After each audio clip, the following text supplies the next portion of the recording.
Immigrating to a new country is hard. But you know what's even harder?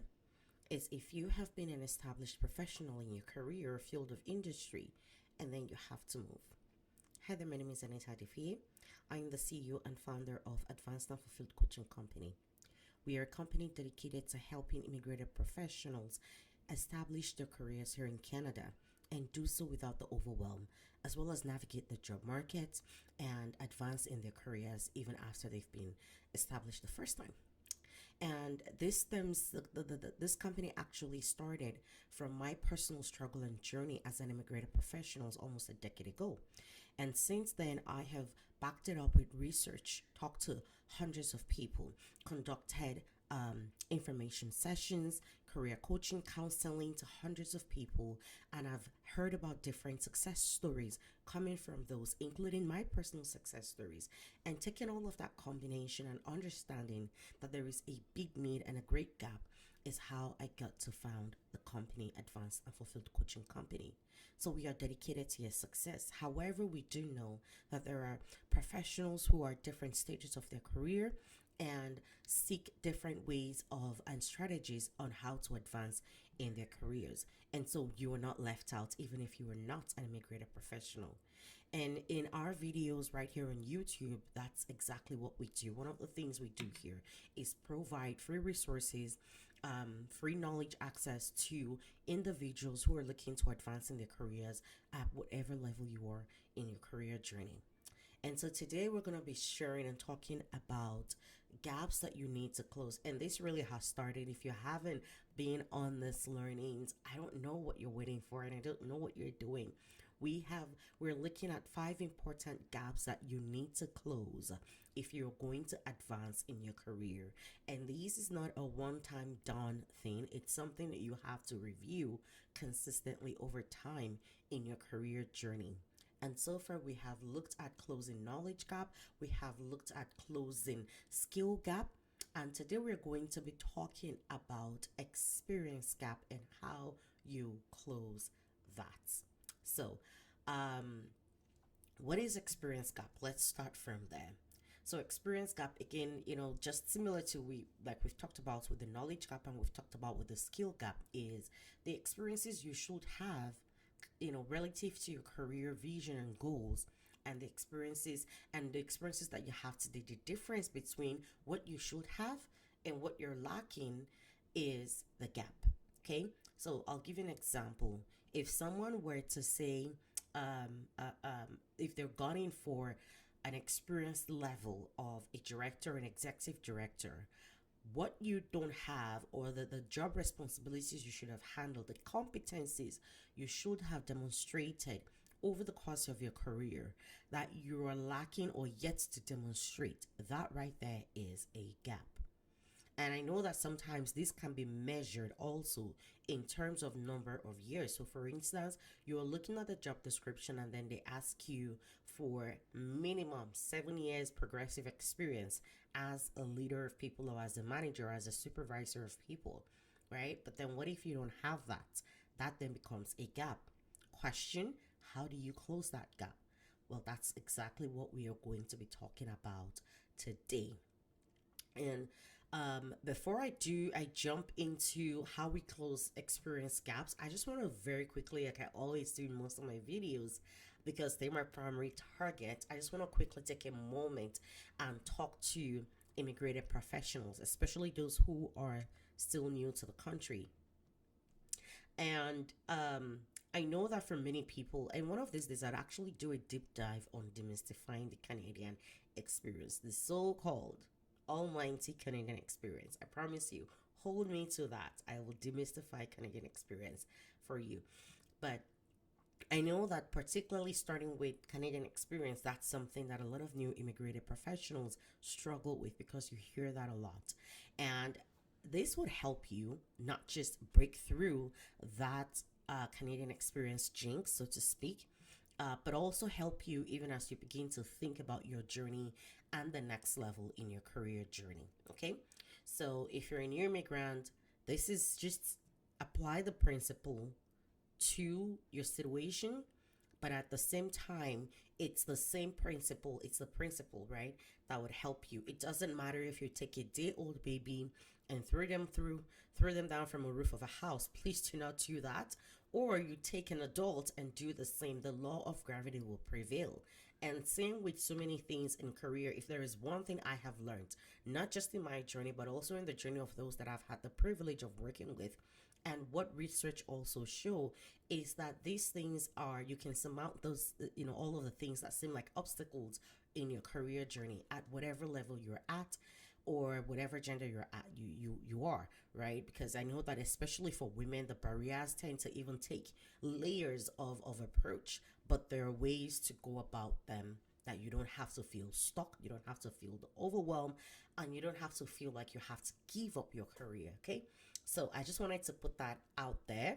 And I will, where need be, I'll probably even emphasize a little bit more on each of this. So without any more much ado, I'm just gonna jump right in today, because I think with Experience Gap, it's pretty straightforward.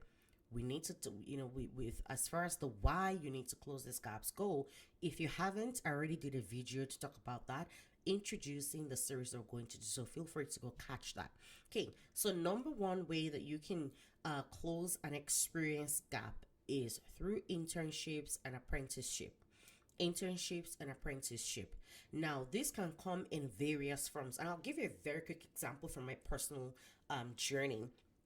I talked about knowledge gap, right? When I came to Canada, I knew right off the bat that I wanted to be in the public service, because I actually love being in the public service. Or at least I wanted to start my career by being in the public service. There's nothing that says that I may take a switch to private sector at any point, right?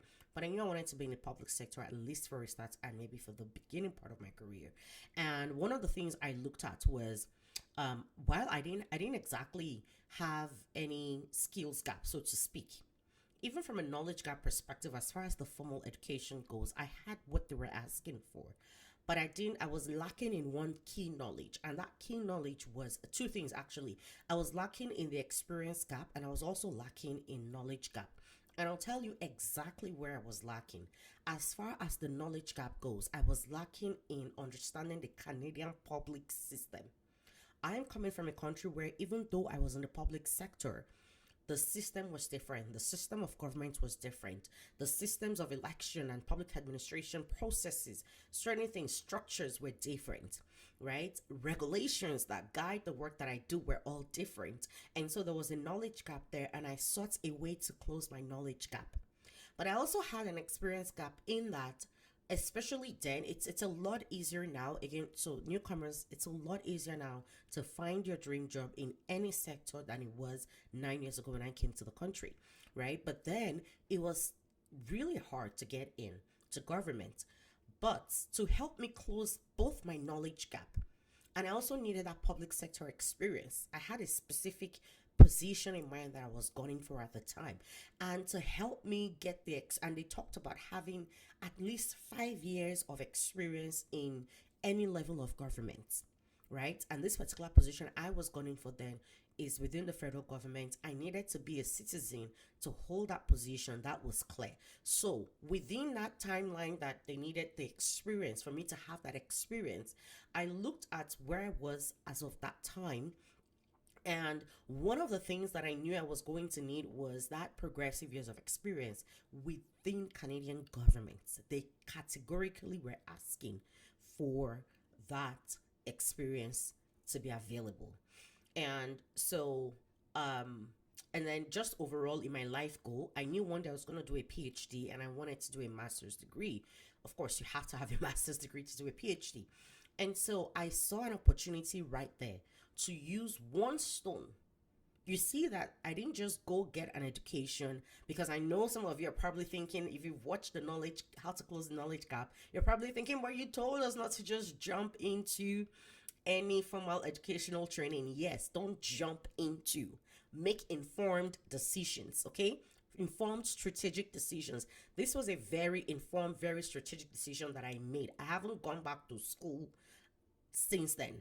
I mean, I didn't go back to school since then until recently when I went back for my PhD, right? And this is to just pursue a personal goal. So I'm back in school for my PhD, but that's a personal goal, has nothing to do with, trying to get the next level in my career. It doesn't work that way here, apparently. Anyway, back to focus. And so knowing that all of these things, I saw an opportunity to use one stone to kill so many birds, and so I took on. And that's how I got into my master's in public administration with Johnson Sherman Graduate School of Public Policy. It is a mouthful, but I love the name. There's a story behind that name, and that's how I got in there. But here's another thing that gave me an opportunity to close my experience gap. You know why? Because the program that I had registered for particularly had an internship component that would give me a leg into government. And so right there was an opportunity, right? So internship and apprenticeships, okay? Participating in them, or programs that have internship and apprenticeship or co-op or whatever, right? So if you were to close the knowledge gap and you wanted to go back into formal education, don't just go to school for school's sake. Please, if you can, find one that gives you an opportunity for apprenticeship, internship, or whatever. That way, you would use that one stone to kill so many birds, including getting access to employment, paid, unpaid, it doesn't matter.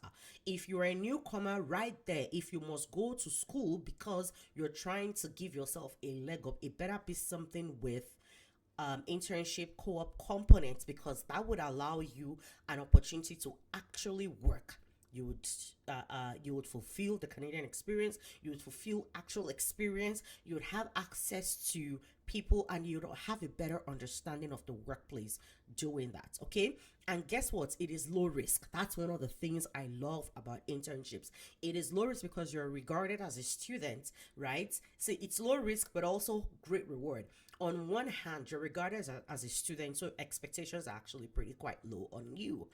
On the other hand, because you're a student or an intern, all the work nobody wants to do goes into your plates. Do it with so much joy. That's what happened to me. I did every work. I had like a 3-page list that we were assigned mentors. I had a 3-page list of things I needed to do according to my mentor. And guess what? I actually accomplished pretty much everything on that list. It was a lot. I put in way much time, but I enjoyed it because that's also how I get to learn. And I was able to close a lot of the experience gaps and gain stars from my competencies along the way. So that's a lot for that one, but it's a very, very vital point. The second way you can close experience gap is to freelance or do consulting. Okay, so freelancing, consulting in your field or in an area where you have the experience can help you gain practical experience, but also help you build a portfolio of experiences. Okay, and here's the thing with freelancing, it means that you can set your time, your price, and everything, and you can even decide if you want to do it for free. Okay, and allows you to not just work on real projects. It allows you to showcase your skill to also potential employers. I know of people who have decided to go into freelancing, especially again as newcomers upon their arrival to Canada. And in that place of offering services, consultation, sometimes even for free, they have had opportunities of people giving them an offer to say, hey, you're really great at this. Do you want to come work with me? Or I know of an opportunity. I'm happy to put in a reference for you. And it has opened doors for people. So within your field, are there opportunities to do freelance? Are there opportunities to do consulting? Take advantage of them. Now, the third way, I will sort of circle back to freelancing and consulting with this one, and maybe even the third and fourth, right? But I'll circle back to something that really cuts across all of this. So, I hope I remember. But the third way is volunteering. Okay, you can volunteer for relevant organizations or causes that can help add valuable experience and skill development opportunities. Okay, now in this instance, especially with regards to career advancement opportunities that you're looking for, because remember, the goal is you're trying to set yourself up for career advancement, right? You want to look for volunteer opportunities that, one, target specific skills and competencies that you need to gain under your belt, and two, that will give you an experience to produce results, right? I'll give an example. So for instance, if somebody were to be looking for an opportunity in leadership, I'll go back to that. So you want to be able to get into positions where you're managing a team of your own. but you don't have that. Now, an opportunity within your office, within your organization might come up for someone to lead a social team, an opportunity, right? Leadership is leadership. You are leading people. You can leverage that opportunity right there. Or maybe an opportunity comes in your industry association that you're a member of, and they're looking for people to serve on boards, right? That right there becomes an opportunity because you can be on the leadership team, and right there you're going to gain the experience you need to close up that gap. Now, with volunteering work, there are several places you can also gain volunteering work. Number one, community organizations. Okay, within your community, sometimes it can be ad hoc opportunities to volunteer. If you're somebody who you're not sure of time commitments that you have, sometimes you can just walk into your community center, ask for opportunities or volunteering list or events that they have coming up, and ask if they need volunteers, and you can volunteer, right? And you can do that. And guess what? Those things are valid on your resume. Now I'm talking to newcomers. Those things are actually valid on your resume, okay? Or within your industry association, maybe there's an event coming up, they will do a volunteer call out, put your name in the hats, okay? And again, they're valid on your resume. Now, community organization is one, industry association is another. Now, I talked about how I would circle back to freelancing and consulting. Within these communities and volunteer work, you can also be freelancing and consulting. Again, I'll give you an example. So in my school or college, Johnson Margaret School of Public Policy, I don't know if they still do that. Honestly, I'm not gone in for that in my PhD, but when I was doing my master's there, one of the things I know they used to do was policy shops. And what these policy shops were was they would have students take what they're learning in class and do pro bono policy development processes or whatever project for organizations, particularly nonprofit organizations, right? That way, they're able to give back. They can gain real life experience, hands on projects, and skills experience. They're getting exposed to potential employers, and these organizations are getting to do the amazing work that they do without having to break the banks for it. It's a win win for everybody, but even much more so for the person who is seeking to advance their careers. That's freelancing, so to speak. That's consulting, so to speak, right? So, community organizations, faith based organizations, yes, those truly actually count. Faith based organizations. If I'm Nigerian, I'm a Nigerian Canadian, and I know that most Nigerians typically are predominantly Muslims or Christians, right? Find a faith based organization. When you get there, volunteer. Now, I say this very carefully because you don't want to go to a place and then you're just trying to use them to gain Canadian experience. Please do not do that. Genuinely seek to volunteer. As a matter of fact, be transparent. Let them know that, I want to use this to just also learn. I want to be able to offer my services, but it will also help me understand how things operate in Canada and might be a good opportunity for me as I do my job hunting. Be transparent about it. Hey, truth be told, many people already know. They already know. So, and when you're in there, give it your all. I'm very involved in the faith community. I know that it's one place people tend to take things on serious, but please, when you get in there, even within community organizations, when you get in there, take them very seriously. You don't know at what point, if they do any global referencing, if your potential employer chooses to do global referencing and they are called upon, you want to make sure that they're saying good things about you and your work ethics. Okay. All right. So, number 4, professional development courses and certifications. Education sometimes can equal experience, and I'll explain. Especially in a country like Canada and most developed countries where education can be very hands on. In the course of taking your professional courses and certifications, it can help bridge experience gap, right? Because sometimes they might actually give you real life projects as problems to solve, right? So that can give you right there competency. Not to mention, it demonstrates your commitment to learning and continuous improvement. Okay, I'm not going to talk too much on that one. I think it's pretty straightforward and speaks for itself. And then number 5, we're going to talk about this one, Networking and mentorship. Networking and mentorship. Again, this one sort of, I can take it back to volunteering and even the connection with industry associations, right? Um, when you go into when you're volunteering in certain places, it also exposes you to meet people, so that's already part of the networking, all right, that you're doing.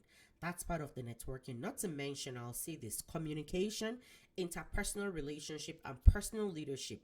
These are three strong soft skills that would help you in today's job market and the future job market. They are very strong soft skill that would help you.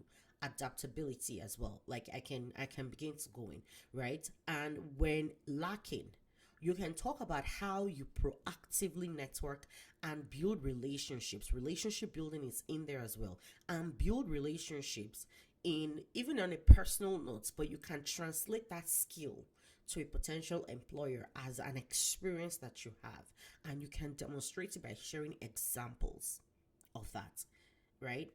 I remember I've been in an interview and I can't even remember what the question was, but I just had casually mentioned, don't, and I was trying to be funny.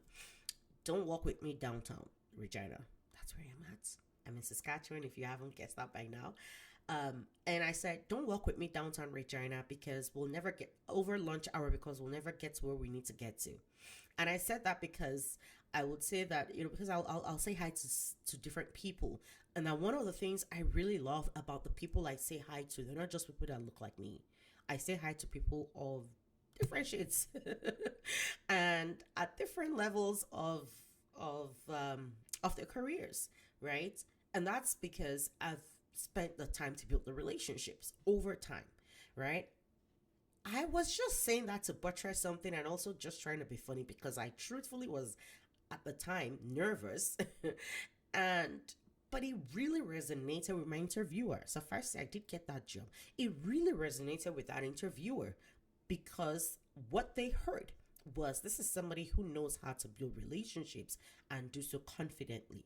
So you never know, it can very well become a competency you're able to demonstrate over time, especially when you can demonstrate how you've built the relationships and the portfolio of relationships that you have, or your social net worth that you have, right? So that's number five. And then mentorship as well. There is something about learning by observation and learning by relationship and association, right? Where even though you haven't done something, you can speak to an opportunity where you were taught how to do certain things by somebody who was mentoring you, or by saying, I observed this person do this. If I were in a situation like this, here's what I will do. Especially maybe if you're in a job interview where you don't have specific examples to use, that can become an example for you. It's actually a thing.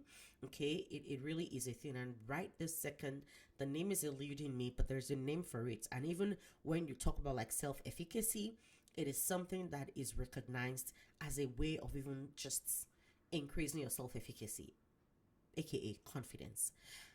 So number six, side projects and personal ventures. In Saskatchewan, there is a higher percentage of small business owners than there are medium to large scale business owners. And whether or not we like it, the truth is that you are building skills, you're building competencies, and you are gaining experience that you otherwise would not have had if you didn't have a personal business. So you have a side project. You've always wanted to do certain businesses. There is no better time to start. It will give you exposure and learnings. What I am doing now, Advanced and Fulfilled Coaching Company, started as a side hustle. Well, for me, right? It started as a hobby, and then from there, and as a hobby that was born out of a need to want to help people, and from there it grew to become a side hustle, and now I'm really working hard at putting structures and systems around it and building a business around it, so that it can go from that to being an employer of labor, right? And so, but all of that has also given me experiences. I remember one time at work, I was stuck on something, and my manager and I were having a chat. And she said, if you were talking to one of your clients, how would you help them come out of this? It was interesting. I didn't even, in that moment with what was going on, I didn't even think to go to be my own coach, so to speak. And it was really interesting to see that of all the things she could have used to really just help us work out of that, she had to put me into my coaching mindset, right there in that moment, and that really became a game changer in that moment. And we're able to, have a conversation around the best way and brainstorm on ideas on how to come out of what that situation was at the time. So your side projects can give you experiences that you otherwise would not have had. Not to mention, it can help you make additional income. So, what are those ideas that you have been sitting on? It is time to go into them and put them into action. Okay, and then, there's quite a number. So number 7, you can take temporary or contract work. Now, I struggled coming into the session on whether or not I was going to talk about survival jobs. That is particularly for newly immigrated professionals. And I know that that's a very touchy word for most people. It is a very touchy word because in our mind, survival job equals menial jobs. It's not always the case, not necessarily. Survival jobs really are just jobs that you do that is not what you really want today, but you're doing just to get by on your way to what you truly want. I don't care if that job pays you 6 figure, as long as it's not what you desire, what your ideal is.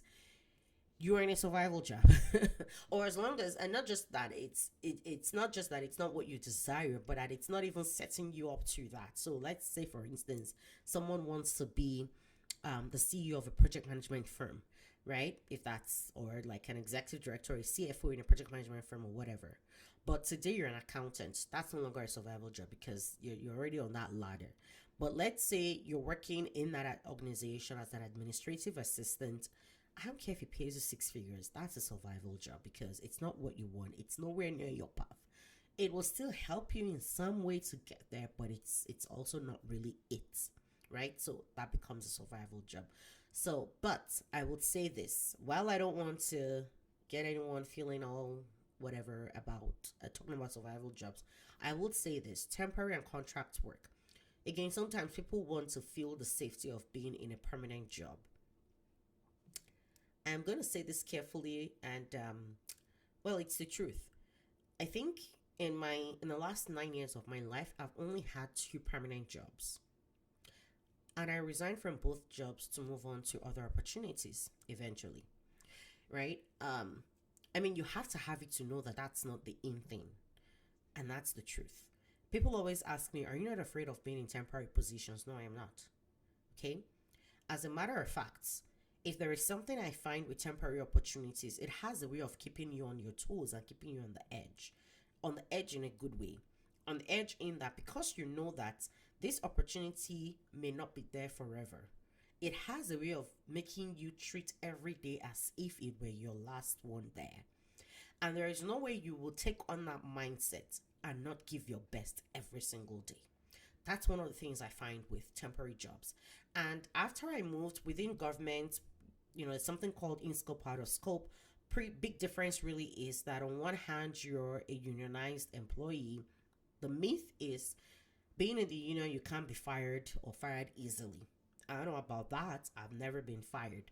And then being in out of scope, people are afraid of it because they feel like you can get fired anytime. Again, I've never been fired. That big jump and mindset shift happened for me when I moved from being in unionized positions, and oftentimes not the non-unionized positions would also typically be management classifications and or certain positions like HR, right? And taking that switch was a mindset shift for me because you can be fired at any time, right? And it really just helped me learn how to give my best. People won't fire you.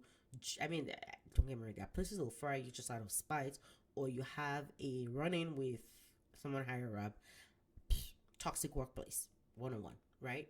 But in an ideal sense, before they even fire you, they'll give you opportunities to step up, trainings, skill development, the whole works, okay?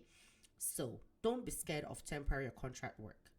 Sometimes what matters is that you are able to put that experience on your resume, okay? especially when they're within your industry, and or especially when they're within a path that would position you for where you are headed. Don't be afraid to take them on, okay? Because sometimes when you're even in them, it can lead to full-time opportunities. Um, the first permanent position that I held, I was offered that permanent position right off the bat as a permanent position. But I resigned from it because it was a survival job to me at the time. But I resigned from it to get back to school and then step into something that was more of what I wanted to do because the opportunity opened up. The second permanent job offer that I had actually started as a temporary offer. I was just backfilling for someone, but they loved me enough. They offered me a position to stay. Okay, and and and also, I mean, with some of the work that I had done, it evolved quickly that and that will be even the next point. It evolved very quickly that it gave me an opportunity to demonstrate the unique value that I was bringing to the organization. Okay, and that would tie very closely to the seventh thing I will talk about and end it, and that is seek out stretch projects. Seek out stretch projects. Every organization has that kind of work that nobody wants to do but needs to be done, but nobody really talks about because for whatever reason, and there are different reasons in different organizations and why those kinds of jobs exist. I call those kinds of positions or opportunities high risk, high reward. You fail at them, it can be very costly to your career. But you succeed at them, it becomes a game changer. And then I ask you, what is the worst that would happen? You fail at it. And then it becomes a career crasher. You can't start again. I know nobody wants to hear that. But what if you succeed? Think about that. All right. One of the best advice that I think I received when I started out in government here in Canada was when my mentor said to me, the work, the dirty work no one wants to put their hands up for, those are the ones you should be going for. They would be high risk, but you succeed at them, they'll be high reward. And quite frankly, I know I say that sometimes it can even also be a career crasher, but not even the case. Because the truth is, sometimes people would even appreciate the fact that you tried to dare to go for them more than they will try and crucify you for not succeeding at them. So, what are some stretch opportunities that you can apply for or go for or ask to be put on? It will seem overwhelming at first, but believe me, if you search long and hard enough and keep an open mind, you will find a way and you will succeed. I remember going in for a stretch opportunity one time. It was temporary, and that's another thing. You can not treat, you can look for temporary opportunities that would seem stretching enough that even if you don't succeed, you can always go back to something you have, right? But you can go back to what you're familiar with. But you can seek out stretch opportunities, right? And I remember being in this position 3 months in, I felt like I was in over my head. It didn't even help that the pandemic happened 3 weeks when I was into that position. And it was a position that I had to manage an entire program for the whole of government. It wasn't funny. And it was one of those positions where, with the pandemic now being there, and we also had to provide advice to senior leadership on what they needed to do, it was truly overwhelming. I wanted to run back to where I was coming from. But I thank God for good leaders in our lives who encouraged me, had a session with me to help me just get unstuck from whatever was going on in my mind at the time. And I was able to succeed and complete the term. The relationships from that position, I still have them till date. I still get references from them if I need to. Good, great references. The opportunity, some of the work that we did in that time, every time I look back and I see things that have been built on the foundation of some of those things, it brings me great joy and pride, right? And so you never know. And that position right there was exactly, I think I went back to my previous position and I didn't even spend up to another 6 months when a similar position at the same level, but something more interesting to me opened up and I was able to move in there. So you never know what that temporary opportunity would bring, all right? Or you never know what that one stretch project will bring for you. As a matter of fact, the stretch project I was talking about, I got in there because I did another stretch project in a previous role when I was interning, right? And in that role, it was a knowledge gap that I had. It was a knowledge acquisition that I had on a particular subject matter that opened up the door for this other stretch project, that opened up the door for another level. So you see how sometimes one decision to take a temporary position and or do a stretch project can cause a domino effect in your career. I remember talking to a mentor, and she's Caucasian, and she said, how long did it take you to go from this position to I went like 4 or 5 positions in a steps higher in my career in a space of 4 years. And she said, how long did it take you to get there? We did the math and it took me about 4 years to get there. And she said, come on now, I think you've done pretty good. She said, I'm Caucasian, and even it took me 7 years to get there, right? And so, because we're talking about challenges along racial and ethnic lines, right? And so we went into that. There's context to it, okay? And that was a conversation, and that really helped me see how, again, back to the point I said earlier, these things, there are ways around it. You can understand the system and navigate that system successfully. So I will leave it there. 7 ways that you can close experience gap. Which of these resonates the most with you? I hope that this really helps you. Hey, I would love to hear from you. Would love to hear from you. If there is something you want to add to this conversation, feel free to do so. Drop it in the comments below. Chat us up on our DMs. And if you're struggling with your career, one way to navigate the system is to never go at it alone. That's what we're here for. We're willing to help you. We're happy to help you. You can access some of our free resources. We've talked about how to write a reading resume, how to ace your interviews. We're putting together an interview playlist where you can see different common questions and how to answer them with examples.